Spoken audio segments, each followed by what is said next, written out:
아베 두 번째 총 맞고 쓰러져 범인 도망가지 않아. 목격자들이 전한 상황.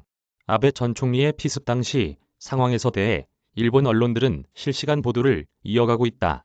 총격범은 나라시에 사는 41살 남성으로 유세를 막 시작하던 아베 전 총리를 향해 뒤에서 총을 쐈고 현장에서 붙잡혔다. NHK는 당시의 상황을 여러 목격자 등을 통해 전했다.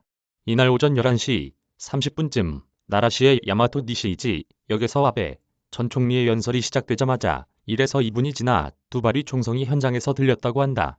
한 여성은 아베 전 총리가 평범한 연설을 하고 있는데 뒤에서 남자가 왔다. 첫 발은 아주 큰 소리만 났을 뿐 아무도 쓰러지지 않았지만 두 발을 맞은 순간에 아베 전 총리가 쓰러졌다. 주변의 사람들이 모여 심장 마사지를 시작했다고 설명했다. 남자는 회색 티셔츠에 황토색 바지 차림이었으며 도망칠 기색도 없이 그 자리에서 머물러 있었고 총도 그 자리에 놓여 있었다고 한다. 총은 수제총으로 추정이 되며 일반 총보다는 크기가 훨씬 컸다고 한다. 당시 근처에 있었던 한 남성은 불꽃놀이 같은 쿵 소리가 두 번 났다.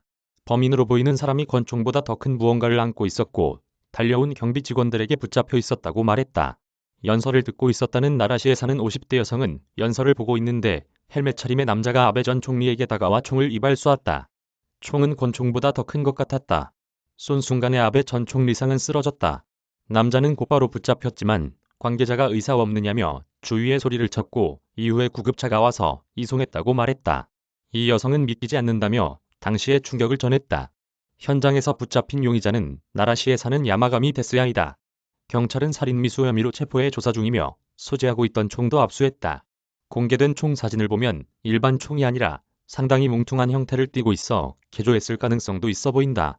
민영방송 TBS는 야마가미가 전직 해상자위대원이라고 보도했다.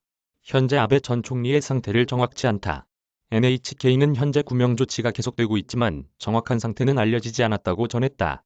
정부는 사건이 일어난 직후 총리실 위기관리센터에 대책실을 설치하고 관련 정보를 수집하고 있으며 경찰청도 대책본부를 설치해 수사를 진행하고 있다.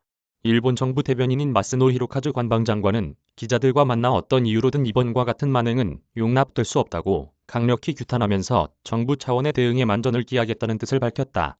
CBS 노컷 뉴스는 여러분의 제보로 함께 세상을 바꿉니다. 각종 비리와 부당대우, 사건 사고와 미담 등 모든 얘기거리를 알려주세요. 이메일 카카오톡 노컷뉴스 CBS 노컷뉴스 조은정 기자 이메일 주소